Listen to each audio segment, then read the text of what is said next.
3d6 down the line. Okay, episode 48 in the books. What do you have to say about that? Man, you got me hanging out with a bunch of dead guys, John. What the hell, man? I should have fucking gone to bed. I should have I should have thrown Gorn into the NPC shield. I was feeling tired. I was like, oh, that's true. I didn't think about that. All you had to do was like, I don't feel like playing tonight, and you'd be totally safe. You were kind of pressured into playing, so I apologize for the death. No, I was not pressured into playing. It's always fun to play, and you know what? It's just shit happens, man. Shit happens. Yep. Yeah. Well, I think so much of it ties back to when we first entered that tunnel. Like we saw the flotsam, right? And we're like, oh, they're it's a bunch of dead gross stuff. Oh, let's go through anyway. Like we didn't take that time to read the clues, right? Like the clues were there because, you know, if things are getting smashed apart and there are like bone fragments and bits of people there, that should give you pause. I don't think you did anything. You know, it's literally in my head, Matt. I was thinking that whatever that smelly creature is up to the north is just using it as a dumping ground. I thought that too, honestly. Yeah. You know, like, I don't think you made any egregious errors, and you were naturally cautious about the deaths or whatever being caused by the statue itself, right? Like you're worried that it was a trap. So I don't think you guys were like just absolutely like negligent as players and just, you know, obviously missed obvious clues, but it was just bad luck. And there's but this goes to show that even if you're really diligent, right, you can't count on me telegraphing a monster before you get a chance to set yourself. You know, like some of these monsters just have like crazy surprise chances that just defeat any ability to prepare yourself, you know what I mean? And so they'll just get the drop on you, and then you're just screwed. You're just absolutely screwed, you know? Yeah. Well, this whole room was set up like something bad was going to happen here. Like it just couldn't be just like an empty, dead room of nothing. Like something was going on here. Mm-hmm. The fact that everything was pushing you in one direction means that you don't want to go that direction. Yeah. Right? And you guys stretch yourself out a little bit, right? Like you had vulnerable people without armor in the water by themselves. Right. You know, it's you couldn't really face it as a group, that sort of thing. I think the biggest but like armor we couldn't swim with either, right? Like so there was no way for us to be accessing the water and also defensible. It's a great encounter room. It's a well-designed encounter room is what it is, because the challenges and obstacles are not just like the strength of the beast. It's, you know, the whole room was obviously designed with the intent like this is going to be really fucking tough, because it's not just water, it's like water with a current, you know. Right. You know, I think for me, like I'm so used to running with my 27 hit points, you know, that me taking that risk with 8 hit points, why did it have to be me? It could just as easily have been y'all or Yost or someone else going down into that water, or, you know, like whatever. And that was just a mistake, dude. I'm usually a very cautious player. Yeah. I don't think it's a mistake. I try to move my thumbnail and zoom left and right. Hello, everyone. There we go. We're back. I don't think it's a mistake. Like, you want to have agency, right? You still want to be in the forefront of any action that's going on, and there's excitement to being the person who does it, right? Like, I don't think you could expect a giant, you know, dragonous turtle to come and try to swallow you whole. Just given the fact that, like, you know, again, I mean, there's a parallel a little bit, right, to the last session where I died, right, which is that we spent a significant amount of time in the environment, not encountering the thing that killed us very quickly. So we wrap a session, having swum up a long period of time. We swam through this area, climbed up, did our thing, et cetera, went around, got to the point in which the security that we felt was founded upon the time we'd spent in this space without surprise. Ended session, started a new session, surprise hits at the start of that session. See, I actually think that this was It's a hard wandering to telegraph encounter. that. It probably is a wandering encounter. That's what I assume. I think it was a wandering encounter because we spent all that time fishing, and then I think that's what happened, because John was like, "Oh, don't mind me," And so we spent all that time fishing, and that's, absolutely. I was just like, fuck. I did assume it was a random encounter roll. Now, whether it was or not, John can confirm or deny or stay silent, right? But like, that's what I thought initially. I was like, okay, this is clearly a thing that is like probably designed for the space, but our interaction with it is not like immediate, right? Mm-hmm. No, it's interesting. It's brutal though. Goran is another one that was an OG. Yeah, sorry, Goran, dude. Dude, it's not your fault, David. Stop apologizing. I felt bad. I talked some shit just for fun, and then it actually happened, and I was like, "Oh god." I feel bad. Brutal. Go ahead. This week on the comments, or maybe in the last week in the comments since Onweir died, you got that memorial like thing going, and I literally responded to somebody being like, "Oh, now I want one too." Wishes do come true. You know what? Let's hope. Yeah, of course. Yeah. Of course. Ted, by the way, is not with us because Ted has experienced extreme jet lag, so he had to take off. He's deadbeat. He was traveling. Yeah. So. And he's a deadbeat. Anyway. So, it was rough stuff. No, at least now it's my turn to feel bad because hey, we got some really tasty fish, but look, Ray gave you all those rations and then he went for a swim. Yeah. No, it's ever since we went through the teleportation circle, and I was kind of joking about this in the session though, but ever since we went through that fire thing, we have just been in like, I feel like we are just scrambling over our heads. This feels exactly like the first 10 sessions of Arden when we first went into the dungeon and we're running into shit all the time. It's just like beating us down like nonstop. It's always a bigger fish. Yeah. I have a lot of thoughts because yes, I agree. I think we came into the portal, right? And we came in, I keep talking about like the order in which we're engaging with these things. Right. I don't doubt still that like the IC avatar or whatever that is probably incredibly lethal. Right. Who we did not engage with before coming into here. But it's a momentum thing. We talked about momentum last week. I do think it's a momentum thing in that like I think for the better, right? Like we both chose first level characters after dying. But it is pertinent to remember that as a first level character where you're not in an area that is at all meant for first level characters.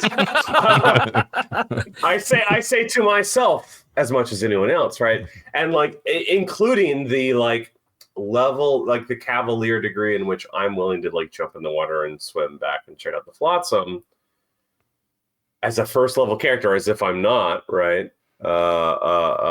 Well into what I've said amongst all of us, I think is theoretically the hardest level of the dungeon, right? Or whatever, right? Like as much caution as I have like delivered in my own words, I clearly am not following it in my own actions. That's a good point. I forgot that though. Like because you guys have leveled up your own personal player skills along with your characters leveling up, and now you kind of have to revert back to the mindset that you were in when you were first level in the very beginning of the campaign, Yeah. But you got some backup. You got Avaricios and a bunch of high level retainers too. Well, if you think about it though, after we just got blasted with a grenade, John, we're all at first level character hit point levels. Right. Well, maybe not Njal. Njal's going to outlive us all. He will. He really will. Njal's doing just fine. But the rest of us are all single digits. Right, you get anything like one more grenade, one more breath attack weapon or whatever. Like this is not the time to start doing Arden challenges, I tell you. And it's funny because like again, what was our first impulse within the session? You wanted to fish some to get some food. We clearly all wanted to camp and rest.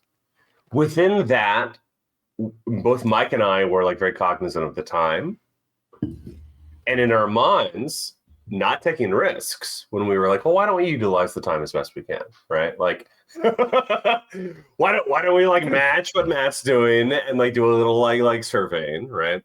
Not thinking what we're doing is like pulling levers and making risks, right? Which again goes back to the first level versus high level mentality thing, which is like we can't take for granted that like really mundane stuff can be treacherous, and that again, random rolls can happen and like that. Because shit, man, I thought like, this is the safest thing we could both do. It's just like faff about while Matt's fishing. It could happen at any time too, and it doesn't even matter if y'all has a bunch of hit points. There are traps out there where it's poison, where it doesn't even matter. Yeah, you just die. You just die. Yeah. So like hit points are not a protector. Neither is AC in all situations. So just be aware. No. That's what. It's not, but it carried Goran really, really far. No doubt. Arm yourself up. My AC has always been bomb, and I've always had probably some of the highest hit points in the party, right? And that can really muscle you through like huge segments of the thing. Like the poison trap that killed Atticus, that was just death. But damn, dude, AC is like the best stat in the game. Absolutely. Yeah. 100%. Yeah. But even like the point I was making is it extends beyond that, which is just to say that like code switching and like interpreting the mode of play you're in and taking for granted what mode you could be in, unbeknownst to you, is an important part of the game, right? Like in my mind, I'm doing like passive activity, which is foolish, right? It's incredibly foolish for me to think that, right? Because I'm taking for granted that like we've been pretty safe doing like random shit, and so there's a level of vigilance that's exciting to have it like reinvigorate the play style, because now I'm going to go, actually I shouldn't just assume. I can go like, it could be as simple as like searching for secret doors. I could be like, John, I'm going to search for secret doors in this room. If there's anything I haven't, thought about, that could be my end, right? Yes, right. Regardless of the door itself, because I'm not really considering the entirety of that space. Yeah, right? and you should definitely. This is why the questions are so important. Like that conversation between me and you guys is like I make mistakes all the time, so I may forget to telegraph something, which is why questioning how happens. And then of course there's stuff that I'm just deliberately not revealing to you because you're not looking closely enough. So you're absolutely right that if you don't ask the right questions, it could mean your death. And on the one hand, it could make me feel really bad because I forgot to tell you something, in which case I would probably retcon it. But on the other hand, you just got to make sure that you're digging deeper, digging deep enough. I like this whole arc that we're in Delve 3 because it's reinforcing that regardless of the level that you're at or how far we've played, some of the basic necessities still are at play for your basics, like the food issue came up again. I'm sure that you guys were convinced that was never going to be an issue anymore. That you guys were feeling your oats rightfully, that you could handle yourself in a tough fight. But we found out that if you're measured up, like if you're facing foes against, far into the room and you roll initiative, that could probably be the case. But if the foes, which are intelligent, have the ability to get the jump on you, which they will always try to do if possible, because they're doing combat as war the same way that you guys are, you guys could be hosed if you turn around the wrong corner. So I just like that it's. I don't like people dying, but lessons are being learned, I suppose, right? I think so. Absolutely, absolutely. Yeah. One thing that I will say is that when I made this backup character in like session 0, willy-nilly, man, I picked assassin because I haven't played an assassin since I was like in 7th grade, and I'm totally happy to play this character. I'm not whinging, but what I am saying is after 1 year's experience of playing an Arden Ghoul and seeing like what the actual environment is like, I'm like, shit, because the assassin doesn't have the utility that the thief has. Doesn't have, the assassination power would be fun in like a town campaign or a city campaign or, something like that. It's just very specific to this dungeon campaign. It feels like, and I don't want to use suboptimal or, stuff like that because I'm not trying to be a min-maxer. I'm just saying that I'm concerned I'm not going to be as useful to the party overall. Well, right? Let me jump in on that. There's going to be very few instances where I'm going to be like hiding in a corner ready to stab somebody who comes by. Let me jump in on that because I do think it's an interesting conversation. Not to present it as criticism, by the way. I love Arden Ghoul. It's an interesting conversation, right? Which is that there are certain aspects of a campaign that's very specific. So, like in this instance, right? Like the reason we were off camera for a moment while we were trying to figure out characters. You had the assassin already rolled. When I rolled my stats and realized that I couldn't get any extra languages, I knew Mithric being a huge portion of this dungeon. Yeah, that's the main thing right now. To the extent that, again, I don't again, I love this fucking dungeon, but functionally speaking, not knowing Mithric kind of hamstrings us for 60% of the places we've entered into, right? At which point, there's a part of me like stepping away from the game that's like, should everyone know Mithric? Like, at which point, again, this is not a declaration; it's a question, right? Like, how do you balance against the knowledge of a single language maybe being more valuable than a majority of other things that can be encountered in the game, in a game in which information is king, right? Right. So immediately I was like, fuck, I can't be so when I said maybe I'll do a magic user, this is off camera, everyone, sorry, or a thief, I was like, okay, I could take read languages and maybe roll the spell, but if I don't roll the spell, I'm not going to get read languages. I'm screwed because I'm a low intelligence magic user. I'll take a thief, but I don't want to like step over Mike either. What do? Now, read languages being a skill, as we saw in the session, I went thief. I put all of my skills in that. But immediately I'll still have a fun time doing it. But you can see where like to follow your point, any experience with a dungeon now isn't just informing us on the basis of like, I want to be a lethal character or a utility character or X or Z. It's like there is a like bar that we have to meet for a certain amount of content to be accessible. Right. The answer to that riddle is hirelings, right? If no one speaks Mithric, you make it a point to go back to town. One, yeah. You are in a bad place right now because you don't have any way to get back to town. Of course. So you think? So your hand was forced. I mean, but that's the obvious answer is that you fill out. That's what everyone did back in the day, right? You fill out your party with hirelings that fill all the lapses that you have in your party. And that would be one way to do it. But speaking to the assassin specifically, though, Mike, I mean, also don't forget, there's not as much emphasis on class abilities in this edition, right? We saw how effective Onweir was as a character without doing anything illusionisty, right? For a substantial amount of time. And I will say too that it's not the I think the RAI, the rules as intended for the assassin design, is more focused on the disguise aspect than it is the assassination aspect. Right. And so if you can get yourself back into the faction game right now, which we are not in, but up until Delve 3, we were steeped in that.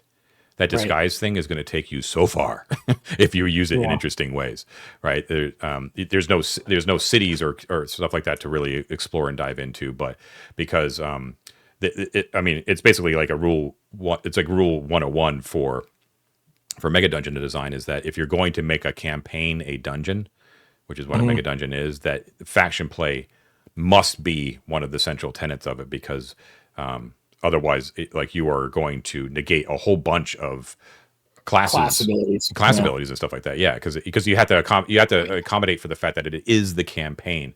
So I would just look forward to that. Yeah. And that's valid, man. And that's why I'm not complaining about playing an assassin per se. I'm feeling kind of bad for the rest of the party that I went from being like a frontline combatant with a high AC and a high like hit point total, and I could do shit like put my shield up against a hole and block a bomb, right? To now being like a character that doesn't really offer that much utility. I'm not very stealthy. I'm not, like what I'm saying? It's like, and it goes beyond being a first level character and more to a point that it's not really a dungeoneering character. And we are deep into a dungeoneering area right now. Once we get back to Garrelad or the Halflings or like whatever else, Goblin Town or whatever, sure, yeah, there might be some really cool things that I could do. But right now, we're kind of a little bit in a pickle. So you definitely. I have a few thoughts, but Matt, you first, then I'll follow you. Well, what I want to say though is, and this is, I'm relatively new to this old school style play, and one of the things that has struck me about it from the start is that it's not about the character, it's about the player. And Mike, you're really, you're a really smart, really good player. So to that extent, it doesn't super matter what your guy's doing. Right. It's how smart you play with him. Correct. And you've got that. I mean, whatever, but you're a smart, good player despite your death. Well, so it's weird for me to take the middle position here because I feel like I'm such an advocate for like fuck the class, just like, you know, lateral thinking or whatever. But no, what I will corroborate in Matt's anxiety, Mike, brother, and also, well, how can I articulate this? Mike, I get why you're stressed. Okay, we're in a mega dungeon. The closed to use the campaign setting to mega dungeon analogy we're talking about, the closed matrix of a mega dungeon is very useful because it constrains the way in which people engage in the campaign setting. And like the metaphor, the visual metaphor, whether it be like above ground or below ground, is set dressing in a lot of ways, right? Regardless of the content and the beat by beat action of a space. Having said that, right, to your anxiety, to your point,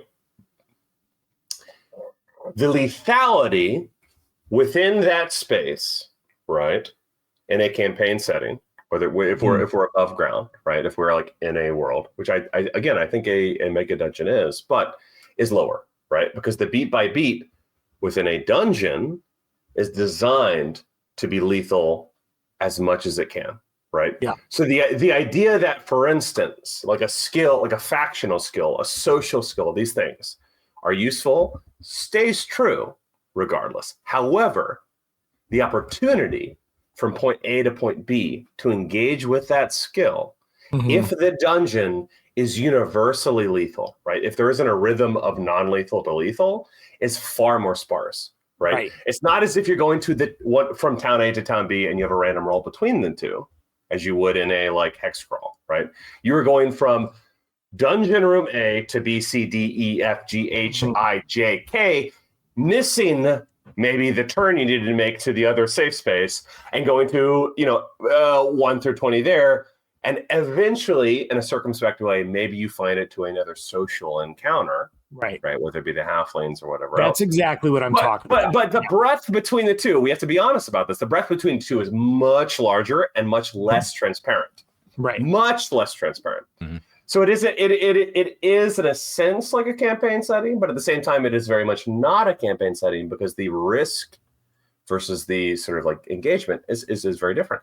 So going back to like the beginning of Arden Vool. Yeah. When we were talking about mega dungeon environments, John, sorry if I'm paraphrasing you badly, you were like, the dungeon is actively hostile to you. Yeah. Every component of that dungeon wants you to die, right? So there are very few benign areas for you to stumble into because things wait in the dark that want to kill you. And that's not exactly where you take a social character that is designed to be like a civilized engagement kind of thing, right? And that's totally fine. And I'm here for it. It's totally it'll be interesting to see how it lasts. I'm a little concerned. That we're not going to enter into a death spiral here, because as we become weaker as a party, as we become more stressed resource-wise as a party, as we become farther and farther from a base of safe operation, these lethality moments stack up. Two in one room. It's bad luck. You're in an area of the dungeon that is not conducive to having player deaths or having character deaths. That's right. And so like when you're rolling a new character, and like theoretically, it takes us, if right now we decided we want to get out of here, we don't want to explore more, that could take us 4 sessions. Well, what do you know, man? We made that decision. The point I'm getting at, which is what makes it different than a campaign setting in the sense of an overland, which is to say that, like, again, I'm a very big supporter of Mega Dungeon as a closed matrix campaign setting, because I think campaign settings and hex crawls can get very like kind of abstract. Doesn't matter. Another conversation, another detox. But it is a legitimate concern, because now not only do we not know our exit, which has been a concern for several sessions now, we've lost 3 players now, right? And the capacity for us to survive that escape has lowered with each loss. Exactly. Which, by the way, again, I don't care about dying. If we all take TPK now, awesome. Like I'm talking logistically, right? This is theoretical. Well, not awesome, but like it's theoretical, right? Which is to say, like, this isn't an emotional conversation for me. It is a logistic conversation, and the logistics of it are kind of a negative spiral, like you said. It is that doesn't mean it's inescapable, but it makes it harder. And so what we're talking about, right, is like, what do we have? What do we bring to the table? All of a sudden, the essentialism of class, which theoretically we want to ignore as OSR players because class should not matter, becomes more important because we're in a pressure system, right? So now me rolling an elf or a thief or you an assassin is a more significant choice than if we were above ground, which in essence, we don't want to be the informing factor, but it is one in which we're like, well, shit, any of us are going to live. I better know Mithric, right? And yet you better, you know. So it's a challenge. On the other side, though, you guys are all smart players. It is a game of player skill. Yes, sometimes the numbers you can, depending on what you roll and how.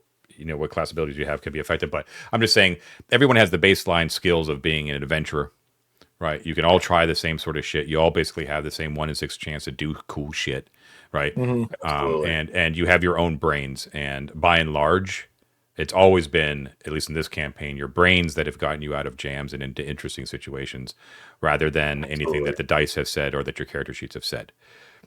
So I would just keep that in mind. Like, all is not lost. Right, you guys are in a very tough spot, and like David said, if it's TPK, it's TPK. It's just part of playing D&D, you know. It's fun that way.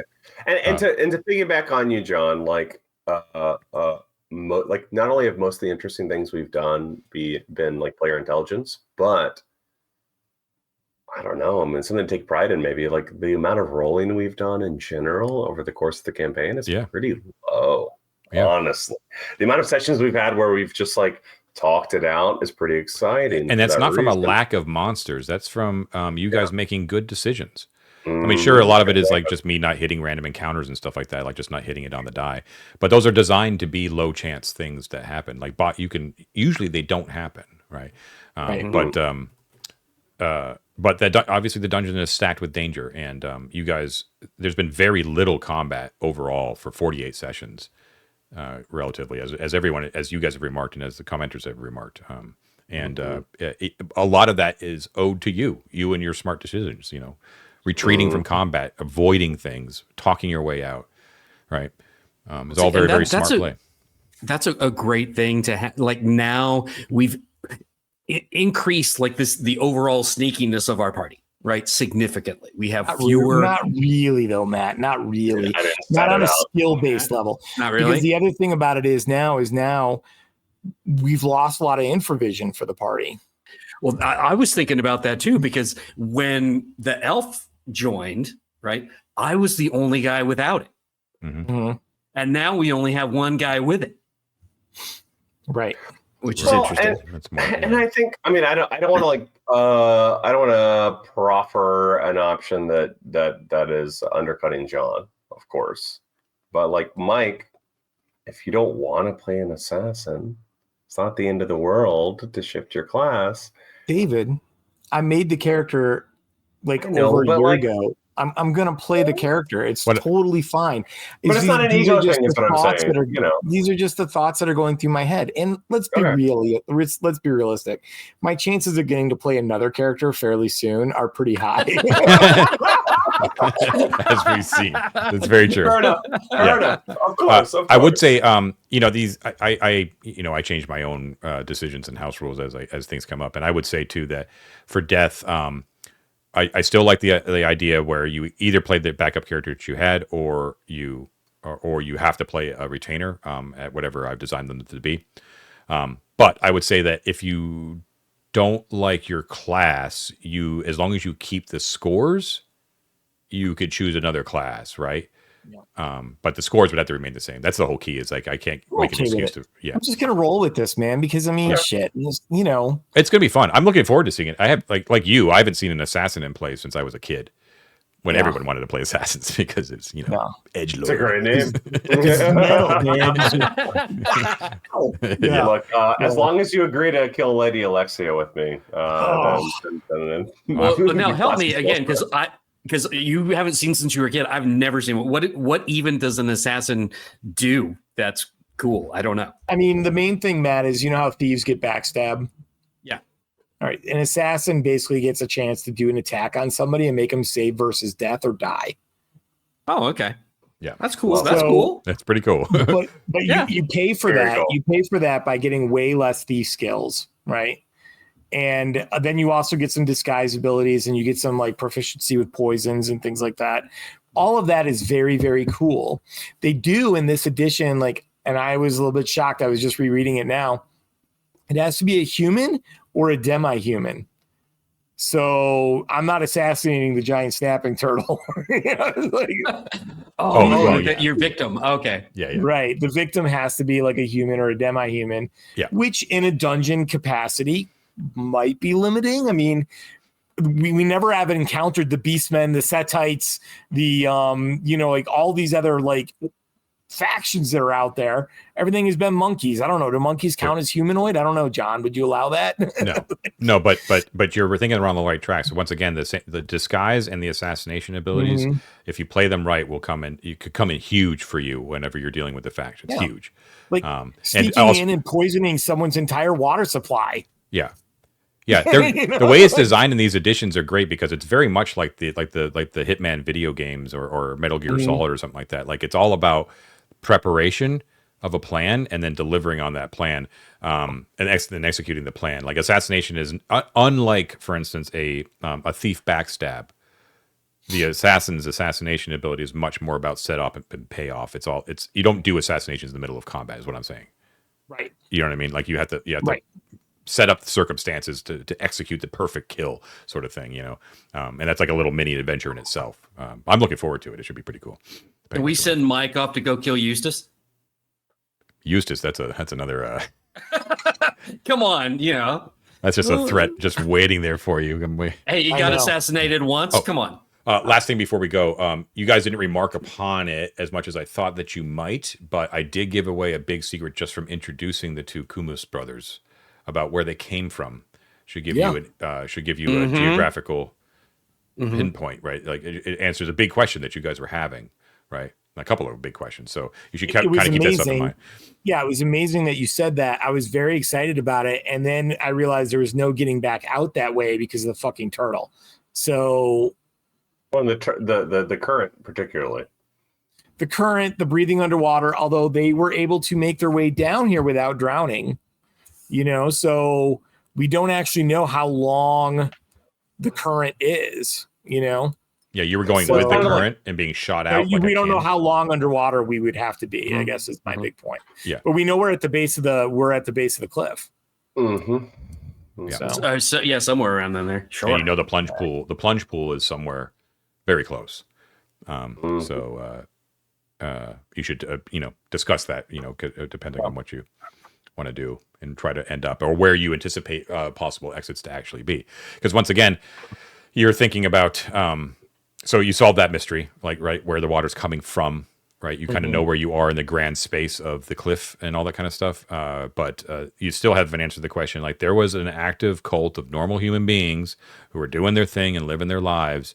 They even had a break room, right? Down here. And you still have yet to find where the natural entrance would be to these places, right? That's what I think. Yeah, we need to find, man. There's some tunnel behind the waterfall where these fuckers would just walk out. I will say. Go ahead, Matt. You first. I said I like the look of the southern door that we found. I like the implication of some of the symmetry that we found that kind of relate to this chamber. I think that there are some good clues and maybe some hope there that we might be able to get out of here. And you're definitely thinking along the right tracks as far as you guys have mentioned this a bunch of times, that you're possibly moving through this in the reverse direction that was intended by most petitioners or people living here, right? That's fairly obvious because you entered through a weird secret door, right? Directly into like the main officer's like private chambers. I mean, it's fairly obvious you're moving you're moving into the opposite direction. So keep that in mind when you're thinking about possible ways that people would have come through here, like what the progression would have been through a cult area. You know what I mean? Like what it's similar to a temple almost, right? Like they worshipped Arden almost as like a demigod, but it was very militaristic. They went in under her skirt. But I don't need to tell you guys are doing fine. I'm just pinpointing it more out for the audience and stuff. No, of course. Yeah, we're doing fine. Just most of us have died. Most of you died. Yeah, it's not a big deal. Stay away from the turtles, happens. man. No, I mean like the reason I mentioned I like bookmark the idea of the reverse direction once in a while is because I personally feel like it's easy to like take a clue as we're engaging with it and view it in the like direction we're heading, right? Which is that like there's a momentum forward from where we're at with information we get. That will always assume that what we have not yet discovered is the application of that information. My only worry with what we're doing is like some of that information may be applicable in reverse. Right, exactly. Which is very easy to forget in this circumstance. The other thing is a small detail to point that out, David, is actually like the Mithric that was above the archways, right? Like you only discovered them when you moved into those small rooms and then looked back the way that you would normally go and then saw them. So, a normal person probably would have seen those small inscriptions. So if you were coming from the west, it would have been she was immovable and steadfast.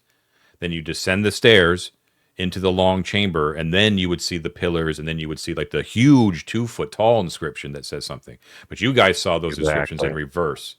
Right. Exactly. So that's the way that you kind of want to think about things is how would a normal person traverse this area and what kind of things would they glean coming from that direction rather than the way that you're coming from it.